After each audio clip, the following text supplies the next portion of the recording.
Hello friends, welcome to my YouTube channel journey of hard work. तो आज की class में हम करने वाले हैं लर्निंग एंड लर्निंग थ्योरीज़, जिससे काफ़ी क्वेश्चन देखने को मिलते हैं, स्पेशली लर्निंग थ्योरीज़ से।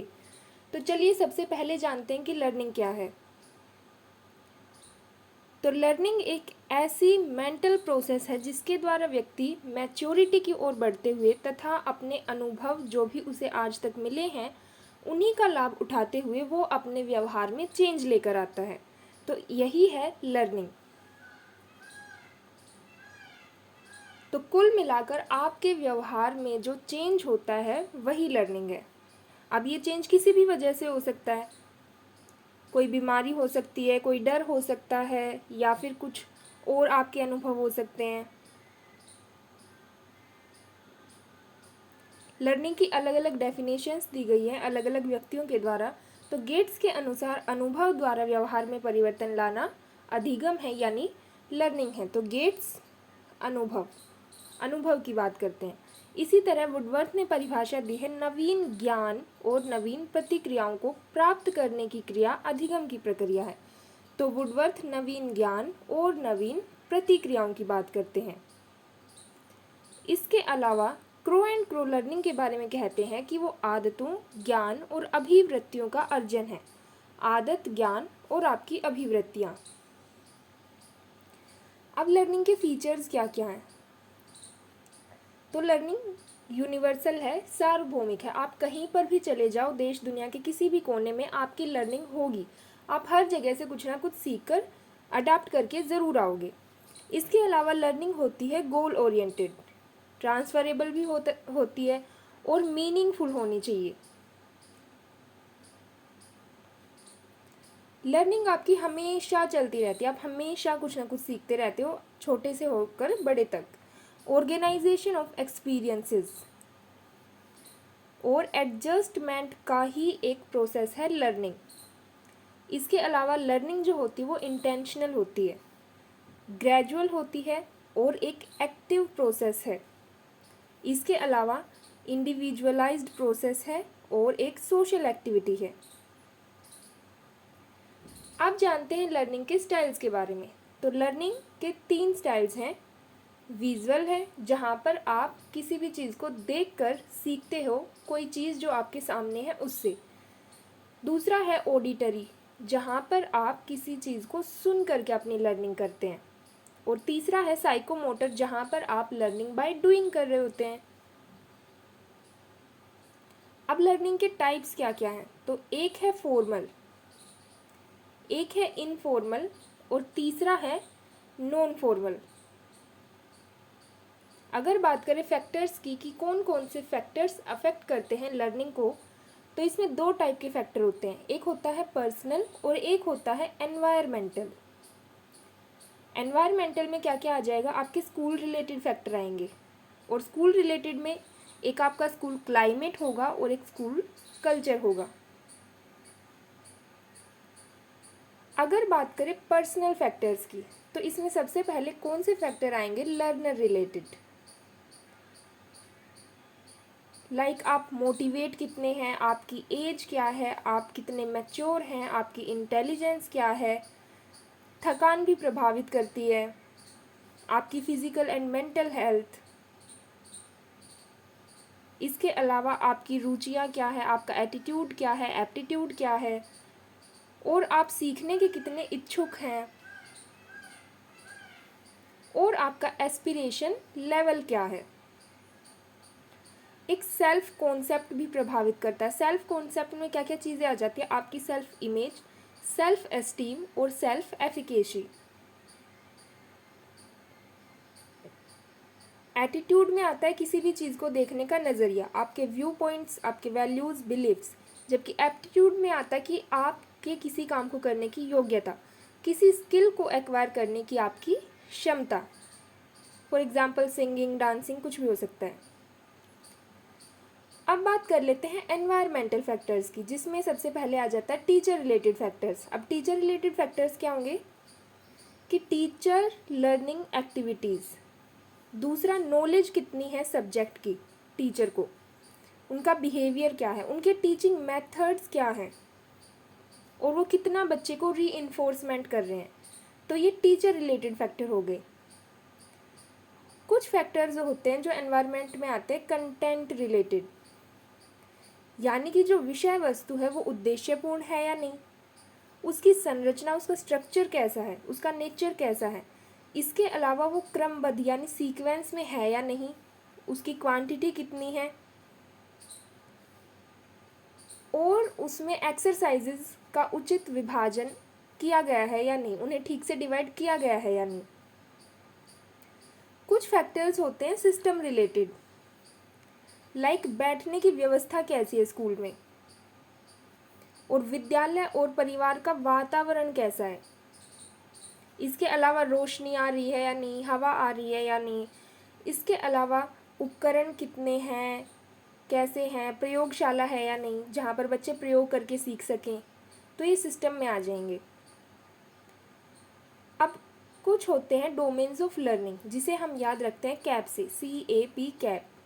सी से आ जाते हैं आपके कोग्निटिव, जितने भी आपके बुद्धि से संबंधित हैं, और अफेक्टिव में आ जाते हैं जो कि होते हैं इमोशंस रिलेटेड। फिर है साइकोमोटर, जिसमें फिजिकल एक्टिविटीज़ आ जाती हैं, जिसमें बच्चा इंगेज्ड होता है, इन्वॉल्व होता है। अब है लर्निंग कर्व्स। तो लर्निंग कर्व्स की जहाँ पर भी बात आ जाए तो ये किसको दर्शाते हैं, ये प्रोग्रेस को दर्शाते हैं। अगर आपको किसी भी ऑप्शन में प्रोग्रेस दिखाई दे रहा है तो वही लर्निंग कर्व से संबंधित है। ग्राफिकल प्रेजेंटेशन होती है ये of rate of progress of learning, तो ये वर्ड आपको ध्यान में रखना है। अब इसमें सबसे पहला क्या है, कर्व ऑफ इक्वल रिटर्न्स। इसमें क्या होगा, आप हमेशा एक ही गति से सीख रहे हैं, एक ही लाइन चलती जा रही है सीधी सीधी। और अगर आपसे पूछा जाता कि लर्निंग कर्व्स दिए किसने, तो वो दिए थे हरमन एबिंगहस ने। तो सीखने की प्रक्रिया में एकदम तो कोई दक्षता हासिल कर नहीं सकता है। सीखने की गति कभी तीव्र भी हो सकती है तो कभी धीमी भी हो सकती है, या फिर कभी कभी ऐसा टाइम आता है जब वो बिल्कुल रुक जाती है, जिसके बारे में हम आगे जानेंगे कि इस चीज़ को हम क्या बोलेंगे जब लर्निंग रुक जाती है। तो सबसे पहले हम इक्वल रिटर्न्स का अगर फिगर देखें तो ये कुछ इस तरह से दिखता है। ये दिखाता है लर्निंग अमाउंट को, ये प्रैक्टिस या टाइम को। तो अगर आप इस वाली लाइन को देखेंगे, इस वाली लाइन को, तो यहाँ पर क्या हो रहा है, लर्निंग एक ही गति से हो रही है, एक सीधी लाइन चलती जा रही है। तो ये है इक्वल रिटर्न। दूसरा है पॉजिटिव एक्सीलरेशन और कनकेव कर्व। ये बढ़ता हुआ वक्र या कर्व होता है। इसमें क्या होगा, स्टार्टिंग में तो गति होगी धीमी, लेकिन बाद में क्या हो जाएगा, तेज होती चली जाएगी। अगर हम इसका फिगर देखें तो स्टार्टिंग में बिल्कुल धीरे धीरे, लेकिन फिर तीव्र हो रही है। तीसरा है हमारा नेगेटिव एक्सीलरेशन, या जिसे हम कन्वेक्स कर्व भी कहते हैं। कन्वेक्स कर्व इसी का दूसरा नाम है। अब वो बढ़ता हुआ कर्व था, पॉजिटिव था, ये नेगेटिव है तो ये घटता हुआ कर्व है। थकान, अनिच्छा आदि कारणों से ये हो सकता है। अगर इसका फिगर देखें तो यहाँ पर क्या हो रहा है, सबसे पहले तेज़ थी गति, उसके बाद फिर से धीमी हो गई, तो ये घटता हुआ वक्र है। चौथा जो कर्व है वो है एस शेप्ड, या जिसे हम मिक्स्ड कर्व भी कहते हैं। इसमें क्या होगा, शुरुआत में धीमी गति होगी, फिर तीव्र हो जाएगी, और अंत में फिर से धीमी हो जाएगी। तो इस तरीके से ये एक एस बना देता है।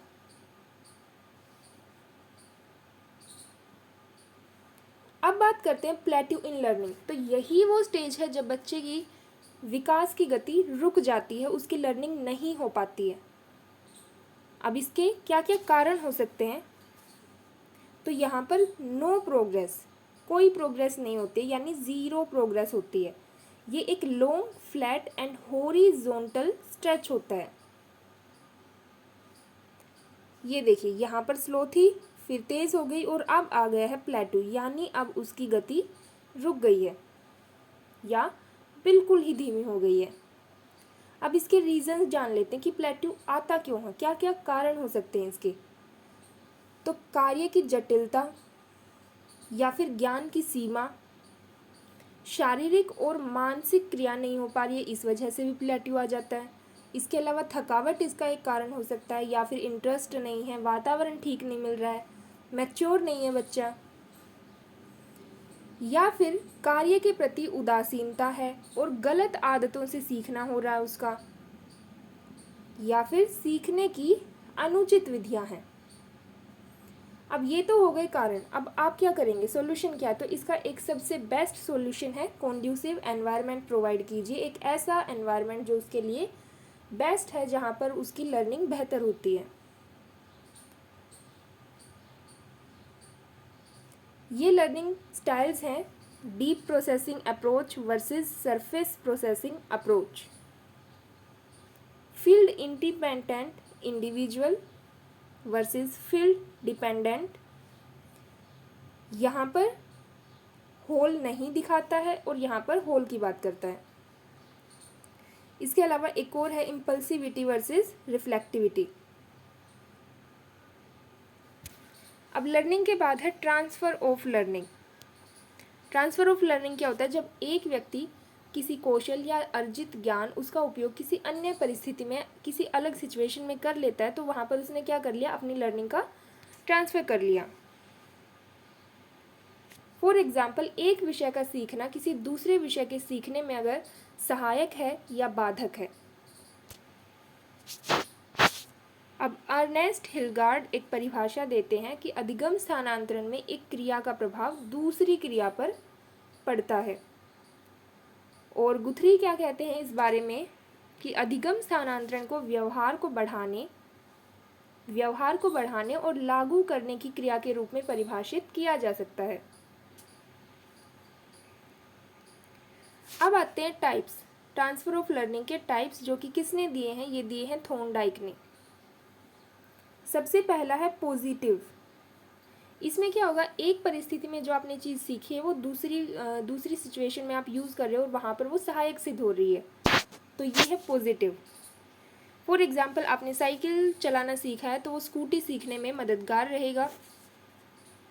दूसरा है नेगेटिव। आपने कोई चीज़ सीख रखी है लेकिन दूसरी चीज़ को सीखने में अब वो बाधक बन रही है, तो यहाँ पर क्या है, नेगेटिव है। फॉर एग्जाम्पल, हिंदी आना अंग्रेज़ी सीखने में प्रॉब्लम क्रिएट कर रहा है, तो फिर ये नेगेटिव बोला जाएगा। तीसरा है न्यूट्रल, या जिसे हम ज़ीरो भी कह देते हैं, ज़ीरो ट्रांसफर ऑफ लर्निंग। तो पहली परिस्थिति का दूसरी परिस्थिति पर जब कोई प्रभाव नहीं पड़ता है तो इसे हम ज़ीरो ट्रांसफर ऑफ लर्निंग बोलते हैं। जैसे मैथ्स एंड म्यूज़िक का आपस में कोई रिलेशन नहीं है। तो ये थे ट्रांसफ़र ऑफ लर्निंग के टाइप्स, जो कि दिए थे थॉर्नडाइक ने, पॉजिटिव, नेगेटिव और ज़ीरो। अब थॉर्नडाइक ने ही एक और थ्योरी दी है, थ्योरी ऑफ आइडेंटिकल एलिमेंट्स। तो ये क्या है, जब एक कार्य का दूसरे कार्य पर कितना स्थानांतरण होगा, ये किस बात पर निर्भर करेगा कि दोनों कार्यों में आइडेंटिकल एलिमेंट्स कितने समान हैं। अब इसका एग्जाम्पल क्या हो सकता है कि साइकिल और बाइक में कुछ कॉमन एलिमेंट्स होते हैं जिससे कि दोनों को सीखने में हेल्प हो जाती है। अब हैं कुछ स्पेसिफिक प्रकार ट्रांसफ़र ऑफ लर्निंग के। सबसे पहले है यूनिलेटरल ट्रांसफ़र, एक पक्षीय। जब हम अधिगम के लिए शरीर के किसी एक ही पार्ट का यूज़ करते हैं, यानी कि यूनिलेटरल। फॉर एग्जाम्पल, लिखने में राइट हैंड का ही यूज़ जब आप कर रहे हैं तो ये यूनिलेटरल है, या फिर लिखने में कोई अगर लेफ्ट हैंड का ही यूज़ कर रहा है तो भी ये यूनिलेटरल है। अब है बायलेटरल, द्विपक्षीय। जब हम किसी एक भाग से कुछ सीखते हैं तो दूसरे भाग पर भी जब उसका असर होता है तो ये बायलेटरल हो जाएगा। फॉर एग्जाम्पल, राइट हैंड के साथ साथ अगर आप लेफ्ट हैंड से भी लिखना जानते हैं, उतना ही अच्छा लिख सकते हैं, तो फिर ये क्या हो जाएगा, बायलेटरल हो जाएगा। तीसरा है हॉरिजॉन्टल, क्षैतिज। एक परिस्थिति में अर्जित ज्ञान, अनुभव या प्रशिक्षण का उपयोग उसी तरह की जब परिस्थितियों में आप करते हैं, सेम सिचुएशन में। इसका एग्जाम्पल हो सकता है एक विषय का ज्ञान जब आपके दूसरे विषय में ही मदद कर रहा है, तो ये हो जाएगा आपका हॉरिजॉन्टल। अगला है वर्टिकल, लंबात्मक। तो इसमें क्या होता है, श्रेणीबद्ध तरीके से सीखा जाता है और ये पॉजिटिव भी हो सकता है, नेगेटिव भी हो सकता है, दोनों तरीके से हो सकता है। फॉर एग्जाम्पल, अगर 6th का पढ़ा हुआ पाठ 7th में कठिन या जटिल हो जाए। एक है प्रोएक्टिव ट्रांसफ़र। प्रोएक्टिव ट्रांसफ़र क्या होता है कि जब पुराने समय में सीखे गए जो भी आपके कौशल हैं वो करंट लर्निंग या आपकी फ्यूचर लर्निंग को प्रभावित कर दे, तो वो हो जाएगा प्रोएक्टिव ट्रांसफ़र। एक होता है रेट्रोएक्टिव। जब नया सीखा गया कौशल, यहाँ पर क्या था, पुराने समय में सीखा गया कौशल, लेकिन यहाँ पर है नया सीखा गया कौशल प्रीवियसली लर्न स्किल्स को जब प्रभावित कर दे, जबकि यहाँ पर किसे प्रभावित कर रहा था, या तो करंट को या फ्यूचर को, लेकिन यहाँ पर प्रीवियस को, तो ये है रेट्रोएक्टिव ट्रांसफ़र। अनलर्निंग भी एक चीज़ होती है। अनलर्निंग क्या होगी कि प्रीवियसली लर्न में करेक्शन आप जब करते हो या फिर उसे भूल जाते हो, तो अनलर्निंग भी एक पार्ट है लर्निंग का ही। तो ये कोई नेगेटिव टर्म नहीं है, पॉजिटिव टर्म है ये। अब आ जाती है हमारी लर्निंग की थ्योरीज, जिसमें सबसे पहले है क्लासिकल कंडीशनिंग। इवान पेवलोव ने इस थ्योरी को दिया है, जिन्हें 1904 में नोबेल प्राइज भी मिला था डाइजेशन को लेकर। इसी थ्योरी के दो अन्य नाम भी हैं, एसएस कंडीशनिंग या लर्निंग, दूसरा है रिस्पोंडेंट कंडीशनिंग। तो एसआर थ्योरी आप इसे कहते हैं। अब इन्होंने बियरका या बाका डॉग पर यह प्रयोग किया था। एक्सपेरिमेंट क्या था कि एक डॉग को भूखा बांध दिया गया था, घंटी और खाने की व्यवस्था करी गई थी, और उसके मुंह की जो लार थी उसको एकत्रित करने के लिए एक ट्यूब लगा दी गई। खाना और घंटी की आवाज़ से जब भी लार आती तो एक बार सिर्फ घंटी बजाते वो लोग, खाना प्रस्तुत नहीं करते। तो फिर क्या हुआ, तो भी सलाइवा आया। तो ये था इनका प्रयोग, एक्सपेरिमेंट। अब यहाँ से इस थ्योरी से निकल के क्या आता है कि बिफोर कंडीशनिंग, फूड क्या है, एक अनकंडीशन स्टिमुलस है जिससे एक अनकंडीशन रिस्पॉन्स यानी कि सलाइवा आता है। घंटी क्या है, एक न्यूट्रल स्टिमुलस है जिससे कोई रिस्पॉन्स नहीं आता है। दूसरा जो था वो था ड्यूरिंग कंडीशनिंग। ड्यूरिंग कंडीशनिंग में क्या हुआ, neutral stimulus plus unconditioned stimulus जब दिया गया तो एक अनकंडीशनड रिस्पॉन्स देखने को मिला। और तीसरा है आफ्टर कंडीशनिंग। अब आफ्टर कंडीशनिंग क्या हुआ कि अब जब उसकी कंडीशनिंग हो चुकी है तो कंडीशन स्टिमुलस दिया गया, यानी कि घंटी, सिर्फ घंटी बजाएगी। तो अब उसकी कंडीशनिंग हो गई तो क्या होगा, अब कंडीशन रिस्पॉन्स आएगा। तो अब घंटी बजाई, सिर्फ खाना नहीं दिया तो भी उसके मुंह से सलाइवा आया। अब इन्होंने दी है कुछ टर्म्स कंडीशनिंग की, जिसमें सबसे पहले है एक्विजिशन। घंटी बजेगी, खाना आएगा, इस चीज़ को डॉग ने धारण कर लिया है। दूसरा है स्टिमुलस जनरलाइजेशन। अब अगर डॉग दुनिया की सारी घंटियों पर रिस्पॉन्स देगा तो क्या होगा, तो अभी उसे घंटियों के बीच का फ़र्क नहीं पता है, तो ये है स्टिमुलस जनरलाइजेशन। तीसरा है स्टिमुलस डिस्क्रिमिनेशन। तो अब वो पहचान पा रहा है कि ये उसकी वाली घंटी नहीं है। हाँ, अगर वो पहचान लेता कि मेरे वाली घंटी ये है जिसके बजने के बाद मुझे खाना मिलता है, तो अब वो भेद कर पा रहा है, तो ये हो जाएगा स्टिमुलस डिस्क्रिमिनेशन। एक दिया है उन्होंने एक्सटिंक्शन। एक्सटिंक्शन क्या होता है, जब कंडीशनिंग हो गई है और कई दिनों तक घंटी बज ही नहीं रही है, ना उसको खाना मिल रहा है, तो अचानक जब कई दिनों बाद एकदम से घंटी बज जाए तो अब उसके मुंह से सलाइवा आना बंद हो गया, तो ये क्या हो गया, एक्सटिंक्शन हो गया, लोप हो गया है। एक दिया है इन्होंने स्पॉन्टेनियस रिकवरी। ये क्या होता है, अचानक जब कई दिनों के बाद घंटी बजी और फिर से उसके मुंह से सलाइवा आया तो ये एकदम से फिर उसकी रिकवरी हो गई, स्पॉन्टेनियस रिकवरी। अब आते हैं डेटर्मिनेंट्स। क्लासिकल कंडीशनिंग की जो थ्योरी है उसके डेटर्मिनेंट्स। तो इसमें सबसे पहले है साइमल्टेनियस कंडीशनिंग। जब आप न्यूट्रल और अनकंडीशन दोनों स्टिमुलस साथ में दे रहे हो तो क्या होगा, दूसरे वाला ज़्यादा प्रभावी होगा। सबसे पहले घंटी बजी, फिर खाना दिया, दोनों साथ में जब आप प्रेजेंट करोगे तो उसमें से दूसरे वाला यानी कि खाना ज़्यादा प्रभावी होगा उसके लिए। एक होता है डिलेड, घंटी बजने के बाद खाना दिया। एक है ट्रेस, घंटी बजने के थोड़े से समय रुके और फिर खाना पेश किया। और एक है बैकवर्ड, यानी पहले खाना आ गया फिर घंटी बजी। अब इस थ्योरी के एजुकेशन इम्प्लीकेशंस क्या हैं कि आपको करना है TLM का यूज़, जिससे आप शिक्षण को और अधिक प्रभावी बना पाएँ, रोचक बना पाएँ। अब कंडीशनिंग है, यानी एक आदत बन जाती है आपकी। तो अब आपको भी क्या करना है, आपको बच्चे की हैबिट डेवलप करनी है। तो इसके लिए आप क्या करेंगे, आप टाइम टेबल बना सकते हैं। अब आती है अगली थ्योरी, ऑपरेंट कंडीशनिंग की थ्योरी, जो कि दी है BF स्किनर ने। इसका नाम है RS लर्निंग, उसका था SR लर्निंग, इसका है RS लर्निंग। और इसी को हम इंस्ट्रूमेंटल कंडीशनिंग भी बोल देते हैं। इनका जो एक्सपेरिमेंट था वो था चूहे और कबूतर पर। किस तरह से इन्होंने एक्सपेरिमेंट किया, चूहे को भूखा रखा और किस में बंद किया, स्किनर बॉक्स में बंद कर दिया। लिवर दबने के बाद खाना प्रेजेंट होता था। एक बार अगर लिवर सही दब गया तो अब वो बार बार सही लिवर दबाने लगेगा। तो अब खाना उसके लिए क्या बन गया, रीइंफोर्समेंट बन गया एक। इसी तरह उन्होंने कबूतर के साथ किया। कबूतर को कबूतर पेटिका में उन्होंने बंद किया और वो बटन सही दबने पर उसको क्या मिल जाता था, दाना मिल जाता था। तो यहाँ पर उसके लिए रीइंफोर्समेंट का काम किसने किया, यस, दाने ने किया। तो अब इन्होंने बताए हैं टाइप्स ऑफ रीइंफोर्सर्स। तो एक होता है प्राइमरी, एक होता है सेकेंडरी। प्राइमरी में आ जाते हैं आपके नेचुरल, आपकी फूड, स्लीप, जो कि आपके सर्वाइवल के लिए ज़रूरी होते हैं। सेकेंडरी में आ जाते हैं associated with natural, like money, जो कि आपके प्राइमरी तक पहुंचने में हेल्पफुल होते हैं। मनी होगी तभी तो आप खाना खरीद पाओगे ना।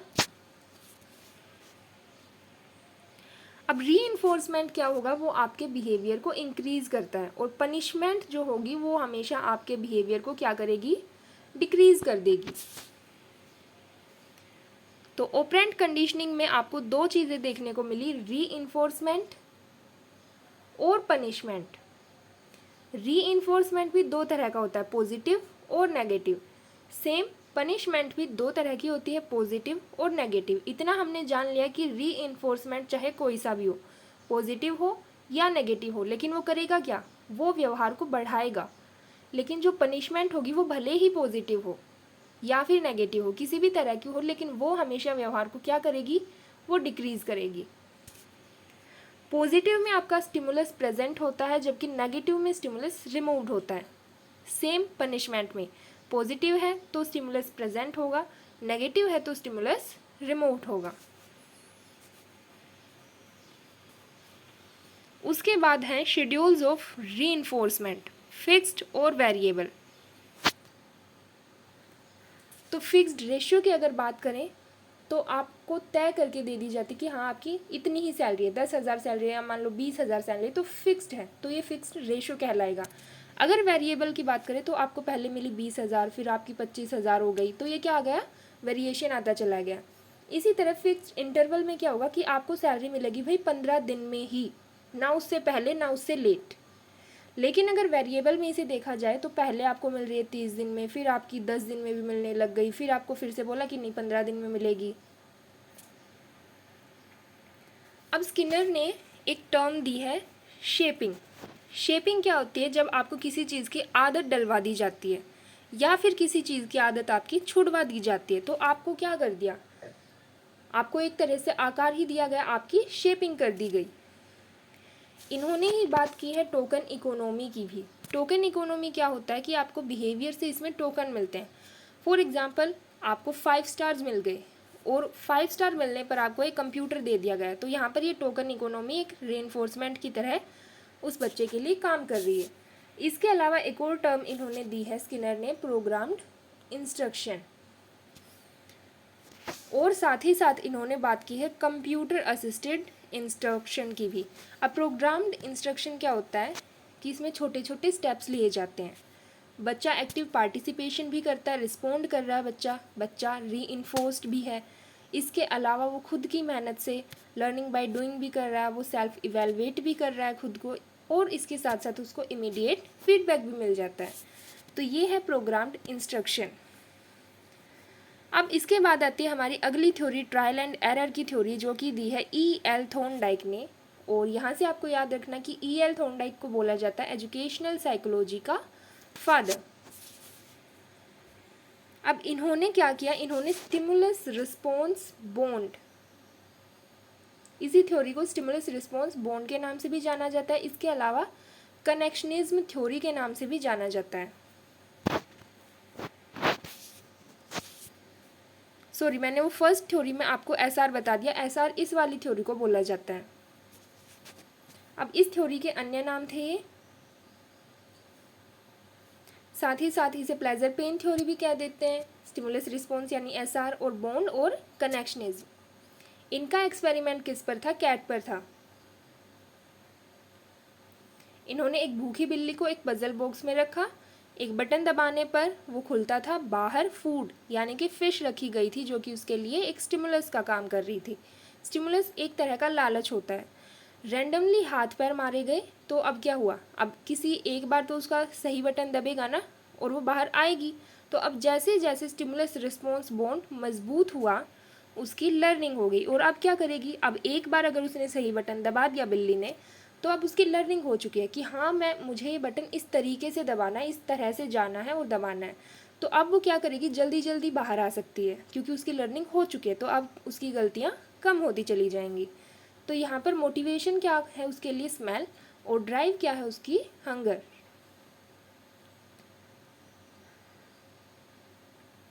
एजुकेशन में दंड यानी कि पनिशमेंट और रीइंफोर्समेंट का सबसे पहले प्रयोग करने वाले व्यक्ति अगर पूछा जाए तो वो है थॉर्नडाइक। इन्होंने एक डेफिनेशन दी, spare the rod and spoil the child. इसके साथ ही थॉर्नडाइक ने दिए हैं लॉज ऑफ लर्निंग, जिसे इन्होंने दो भागों में बांट दिया, प्राइमरी एंड सेकेंडरी। प्राइमरी में आपके तीन ही आते हैं। सबसे पहला है law of effect, law of readiness, law of exercise. Exercise को भी दो भागों में बांटा गया है जिसके सब टाइप्स हैं, लॉ ऑफ यूज और डिसयूज। चलिए एक एक करके जानते हैं। लॉ ऑफ रेडीनेस क्या होता है, जब तक बच्चा सीखने के लिए तैयार नहीं है यानी मोटिवेटेड नहीं है, तो आप कुछ भी कर लो, आप उसे नहीं सिखा सकते हैं। तो ये है लॉ ऑफ रेडीनेस। अगला है लॉ ऑफ एक्सरसाइज। जितना ज़्यादा आप किसी भी चीज़ की प्रैक्टिस करते हैं उतनी ही ज़्यादा लर्निंग होती है। इसके लॉ ऑफ यूज़ और डिसयूज़ के बारे में अगर जाने तो अगर कोई चीज़ आपके यूज़ में यानी आप उसको प्रैक्टिस करते जा रहे हैं तो क्या होगा, वो चीज़ आपको लंबे टाइम तक याद रहती है। लेकिन अगर आप उसको थोड़े दिनों के लिए छोड़ देते हैं, मान लीजिए आपने कंटेंट पढ़ा, कुछ दिन के लिए आपने प्रैक्टिस नहीं की और छोड़ दिया उस चीज़ को, तो क्या होगा, आपके दिमाग से वो चीज़ें निकलने लग जाते हैं। तो ये हो जाता है लॉ ऑफ डिसयूज़। तो डिसयूज़ में लर्निंग आपकी वीक हो जाती है। तो आप ऐसा मत करना, आप साथ साथ प्रैक्टिस करना, क्वेश्चन प्रैक्टिस करना। लॉ ऑफ इफेक्ट, किसी चीज़ का अगर आपके ऊपर पॉजिटिव इफेक्ट पड़ता है तो क्या होगा, आप उस चीज़ को दोबारा करेंगे। लेकिन अगर किसी चीज़ का कोई नेगेटिव इफेक्ट आप पर पड़ गया तो आप क्या कर देंगे, उस चीज़ को छोड़ देते हैं। इसीलिए तो इस थ्योरी को बोला जाता है law of pain and pleasure. तो वो इसी इफेक्ट की वजह से बोला जाता है, लॉ ऑफ इफेक्ट की वजह से। सेकेंडरी लॉज की अगर बात करें तो उसमें आ जाता है आपका मल्टीपल रिस्पॉन्स।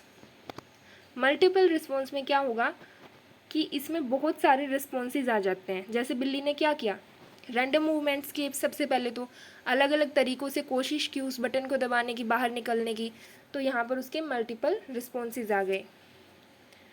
फिर क्या है, लॉ ऑफ सैटोर एटीट्यूड। तो आपका जैसा एटीट्यूड है, आपका मानसिक जो एटीट्यूड है, वैसी ही आपकी लर्निंग हो जाती है। तीसरा है law of partial activity. Partial, तो आपने इतने सारे रिस्पॉन्सेज जब लगाए, उसमें से अगर कोई एक रिस्पॉन्स आपका ठीक चल जाता है, जैसे कि इतने सारे रैंडम मूवमेंट्स में से एक बार तो बटन सही दबाना बिल्ली का, तो उससे वो बॉक्स खुल गया, तो ये था वो लॉ ऑफ पार्शियल एक्टिविटी। फिर है law of analogy and assimilation. इसमें नोन टू अननोन का सिद्धांत काम करता है। इसमें समानता देखते हैं और चीज़ों को प्रीवियस नॉलेज से जोड़ दिया जाता है। लॉ ऑफ एसोसिएटिव शिफ्टिंग, एक स्टिमुलस से दूसरे स्टिमुलस में जब आप रिस्पॉन्स को शिफ्ट कर देते हैं तो इसे ही बोलते हैं एसोसिएटिव शिफ्टिंग। फॉर एग्जाम्पल, सुंदर एक्ट्रेस ने फेयर एंड लवली लगाई है। तो यहाँ पर आपने सुंदर एक्ट्रेस को जोड़ दिया फेयर एंड लवली से। एक स्टिमुलस से दूसरे स्टिमुलस में रिस्पॉन्स शिफ्ट करना। इसके अलावा कुछ और भी लॉज हैं, जैसे कि लॉ ऑफ रिसेंसी है, law of intensity of stimulus है, लॉ ऑफ प्रिमेसी है। अब बात कर लेते हैं एजुकेशन इम्प्लीकेशंस की इस थ्योरी की। तो लॉ ऑफ रेडीनेस दिया, तो सबसे पहले आपका काम क्या है कि आप बच्चे को मोटिवेट करोगे, उसे सीखने के लिए तत्पर करोगे, रेडी करोगे। तो उसके बाद आप क्या करोगे, आप मोटिवेट कर दिया, उसकी लर्निंग करा दी, अब आप उसकी प्रैक्टिस करवाओगे, अभ्यास करवाओगे। ट्रांसफ़र ऑफ लर्निंग का भी यहाँ पर महत्व है। और इसके अलावा शिक्षण परिस्थितियों का अडेप्टेशन, जो कि डिज़ायरेबल बॉन्ड्स का ही पूरक है। अगली थ्योरी है गैगनेज हायरार्की ऑफ लर्निंग। तो इन्होंने लर्निंग के टाइप्स बताए हैं जटिलता के अनुसार। तो ये सबसे पहले बात करते हैं सिग्नल लर्निंग की। तो पहले जो 4 हैं वो तो है बिहेवियरल। अगले जो 4 हैं वो हैं कोग्निटिव। एक एक करके जान लेते, कॉम्प्लेक्स टू सिंपल हैं ये। तो सबसे पहले जो कॉम्प्लेक्स है वो है सिग्नल लर्निंग। यहाँ पर क्या होता है, यहाँ पर अधिगम अनैच्छिक होता है। एक व्यक्ति कंडीशन रिस्पॉन्स का अर्जन करता है एक संकेत के प्रति। फॉर एग्जाम्पल, घंटी बजते ही जब डॉग के मुंह से सलाइवा आया, तो ये क्या है, ये है सिग्नल लर्निंग, क्योंकि ये एक अनैच्छिक चीज़ हुई। दूसरा है जिसकी ये बात करते हैं स्टिमुलस रिस्पॉन्स लर्निंग। जब एक व्यक्ति एक विशिष्ट स्टिमुलस के प्रति रिस्पॉन्स करता है, लेकिन उसे रिवॉर्ड कब मिलेगा, सिर्फ करेक्ट रिस्पॉन्स पर मिलेगा, तो ये है stimulus response learning. For example, जब सही तरीके से लेवर दबाया गया तभी तो बिल्ली को खाना मिला, तभी तो वो बाहर आ पाई और उसे फिश मिल गई। तीसरा है चेनिंग। चेनिंग क्या होता है, 2 या 2 से अधिक स्टिमुलस रिस्पॉन्सेज के कनेक्शन को आपस में जोड़ना। फॉर एग्जाम्पल, पहले खाने को देखकर सलाइवा आता था, अब घंटी को भी जोड़ दिया उसमें तो भी सलाइवा आया, तो ये क्या हो गई, ये चेनिंग हो गई। फोर्थ है वर्बल एसोसिएशन। तो इसमें क्या है, चेन्स, यानी कि वो कनेक्शंस जो कि वर्बल हैं। एक बच्चे ने कोई वस्तु पहचानी और उसका प्रॉपर नाम लिया। For example, the red ball या द ब्लू बॉल, कुछ भी हो सकता है। अब इसे हिंदी में भी गेंद कहता है वो, तो यहाँ पर उसने क्या कर लिया, वर्बल एसोसिएशन कर लिया। पांचवा है मल्टीपल डिस्क्रिमिनेशन। बच्चा मोटर और वर्बल चेन्स, इनमें जब वो भेद कर पाता है, डिफरेंस कर पाता है जो उसने पहले से ही अर्जित कर लिए, तो इसे हम बोल देंगे मल्टीपल डिस्क्रिमिनेशन। फॉर एग्जाम्पल, जब डॉग डिफरेंस कर पाता है कि बेल खाने वाली बजी है या फिर कोई और बजी है।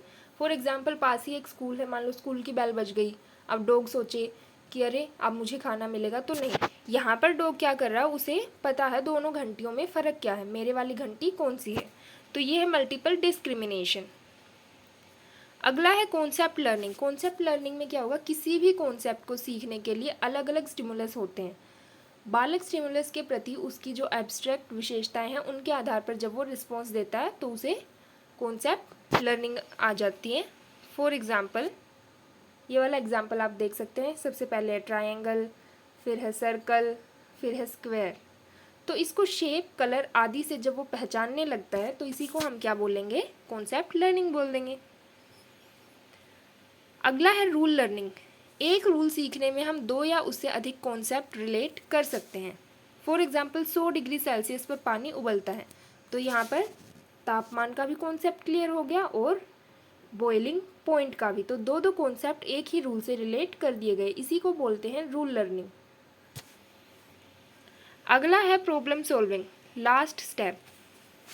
तो ये 8 स्टेप दिए गए हैं इसमें। प्रॉब्लम सॉल्विंग जो कि इसका उच्चतम स्तर है इस थ्योरी का, इसमें आप एक समस्या समाधान के लिए इससे पहले के सारे जो भी स्टेप्स थे, इससे पहले वाले जो 7 स्टेप्स, उनका यूज़ जब आप करते हैं तो ये है प्रॉब्लम सॉल्विंग।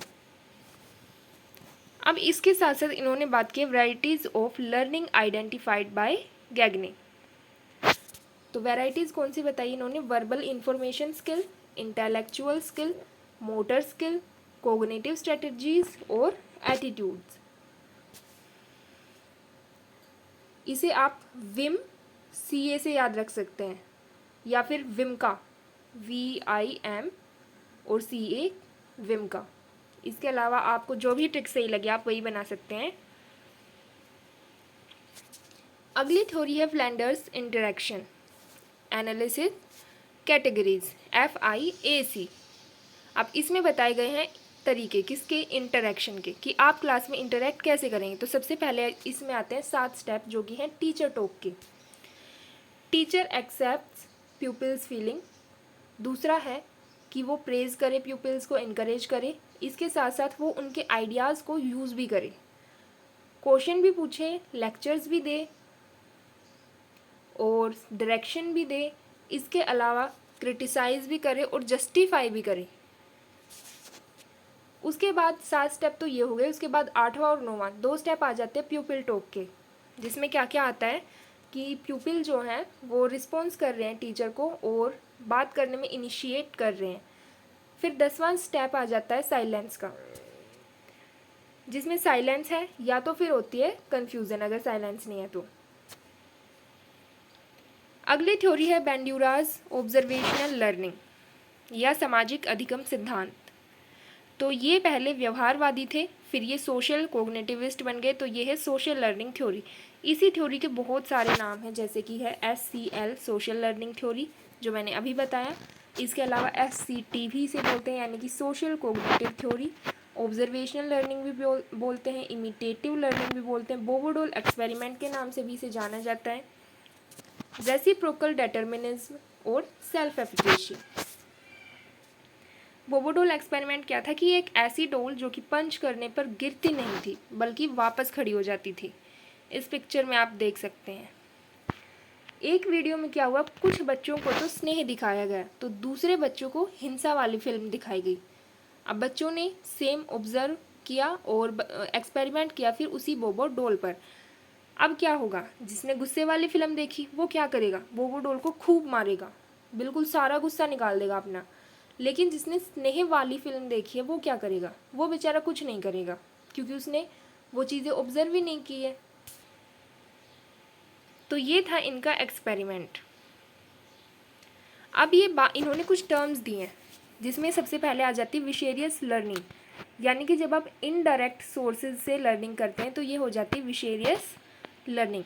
जैसे कि खुद से कोई चीज़ ना करके आपने सुन ली या फिर उसे एक बार देख लिया, ऑब्जर्व कर लिया, तो भी आपकी लर्निंग हो जाती है। तो अप्रत्यक्ष रूप से इनडायरेक्ट तरीके से आपकी लर्निंग हो गई, इसी को बोलेंगे विशेरियस लर्निंग। या फिर आपने दूसरों के अनुभवों से सीख लिया तो भी तो आपने इनडायरेक्टली सीखा। एक और एग्जाम्पल हो सकता है जब व्यक्ति ने लाइव सिचुएशन देखी या सुनी या कोई वीडियो देख लिया, उसकी कोई किसी की कोई स्टोरी सुन ली, बुक पढ़ ली या फिर इमेजिन कर लिया एक सिचुएशन को। फॉर एग्जांपल जैसे हम KVS के वीडियोस देखते हैं, तो ये क्या है, ये विशेरियस लर्निंग है। अब इस विशेरियस लर्निंग के बेनिफिट्स क्या क्या हैं। तो एक तो आपको अनुभव प्राप्त हो जाते हैं। अगर आप अलग अलग जगह से लोगों को ऑब्जर्व करते वीडियोस देख रहे हैं या किसी की कहानी सुन रहे हैं, बुक पढ़ रहे हैं, तो आप क्या कर रहे हैं, आप अनुभव ले रहे हैं। इसके अलावा ये रिस्क कम करने में सहायक है, अनुकरण और नॉलेज रिटेंशन में भी इम्प्रूवमेंट हो जाती है और स्टोरीज से आप सीख भी सकते हैं। अब जिस तरह से विशेरियस लर्निंग थी, इसी तरीके से है विशेरियस रीइंफोर्समेंट। किसी और का इंटरव्यू देखकर जब आपको रीइंफोर्समेंट मिल रहा है कि हाँ देखो उसने कितना अच्छा किया, तो उससे आप भी मोटिवेट हो गए, तो ये क्या हो गया, जब दूसरों को देखकर आप मोटिवेट हो गए, आपको रीइंफोर्समेंट मिल गया, तो ये हो गया विशेरियस रीइंफोर्समेंट। इसी तरीके से विशेरियस पनिशमेंट भी होता है कि आपने दूसरों को मार खाते देखा तो आपकी भी लर्निंग होगी कि नहीं नहीं ये गलती मुझे नहीं करनी है। तो ये है विशेरियस पनिशमेंट, जब आपने दूसरों को देखा और आप भी सीख गए। फॉर एग्जाम्पल जब क्लास के एक बच्चे को मान लो दंड दे दिया गया तो अन्य बच्चे आराम से शांत हो गए, तो वो तो देख कर ही सीखे ना, उन्होंने तो कोई गलती नहीं की थी। तो ये है विशेरियस पनिशमेंट। ये सिर्फ एग्जाम्पल है, बच्चों को दंड देना सही नहीं है। ऑब्जर्वेशनल लर्निंग, जिसमें आप दूसरों का अवलोकन करके अधिगम करते हैं अपना। किसी को कांटे छुरी से आपने खाता देख लिया, आपको नहीं आता था, लेकिन फिर आपने उसको देखा, ऑब्जर्व किया, तो आपको भी आ गया, तो आपने क्या किया, ऑब्जर्वेशन लगाई अपनी, ऑब्जर्वेशनल लर्निंग। अब है बेंड्यूराज मॉडलिंग प्रोसेस, या फिर उन्होंने जो स्टेजेस दी थी अपनी थ्योरी की, तो इसे आप ARPR से याद रखेंगे। सबसे पहले इसका क्रम भी यही रहेगा, सबसे पहले अटेंशन, फिर है रिटेंशन, फिर है रिप्रोडक्शन या फिर जिसे आप प्रोडक्शन भी बोल सकते हैं, और R से रीइंफोर्समेंट जो कि मोटिवेशन। अटेंशन क्या है, यहाँ पर आपकी अटेंशन ज़रूरी है, जिसकी अटेंशन नहीं है वो नहीं सीख पाएगा। अगर आपका किसी चीज़ पर प्रॉपर ध्यान नहीं है तो आप उस चीज़ को नहीं सीख पाते, तो आपकी अटेंशन बहुत ज़रूरी होती है। दूसरा है रिटेंशन, अब उस चीज़ पर अटेंशन देकर उसे दिमाग में भी तो स्टोर रखना पड़ेगा, याद रखना पड़ेगा ना, तो यही तो है ना रिटेंशन। उसके बाद है रिप्रोडक्शन, फिर खुद से जब आप उस चीज़ को रिप्रोड्यूस कर रहे हैं, कुछ नया आपने मान लो क्रिएट कर दिया, तो ये है रिप्रोडक्शन।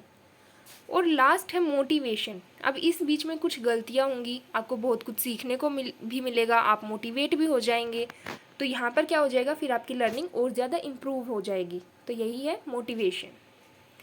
इसके अलावा एक टर्म इन्होंने दी है सेल्फ एफिकेसी, आत्म प्रभावकारिता। किसी चीज़ को करने की अपनी क्षमताओं पर जब आप विश्वास रखते हैं कि हाँ आई कैन डू इट, मैं कर सकता हूँ ये और मैं करूँगा, तो ये है सेल्फ एफिकेसी, कि खुद पर जब आप विश्वास रखते हैं। अगला है रेसिप्रोकल डिटर्मिनिज्म। रेसिप्रोकल यानी कि दोनों तरफ से। इस फिगर को आप ध्यान में रख सकते हैं। सबसे पहले पर्सनल फैक्टर्स, फिर बिहेवियर आ जाता है आपका बीच में, और फिर है एनवायरनमेंट। तीनों एक दूसरे को ये प्रभावित करते हैं और एक दूसरे से संबंधित हैं। तो बिहेवियर में क्या क्या आ जाता है, आपके एक्शंस, आपके डिसीजंस। पर्सनल फैक्टर में आ जाएंगे आपके इंटरनल कॉम्पिटेंसीज, आपके कोग्निटिव, इमोशनल, फिजिकल। और एनवायरनमेंट में आ जाते हैं आपके एक्सटर्नल स्पेसेस, लॉज और ऑब्जेक्ट्स। तो ये थी आज की क्लास, जिसमें हमने जान लिया है लर्निंग की थ्योरीज के बारे में।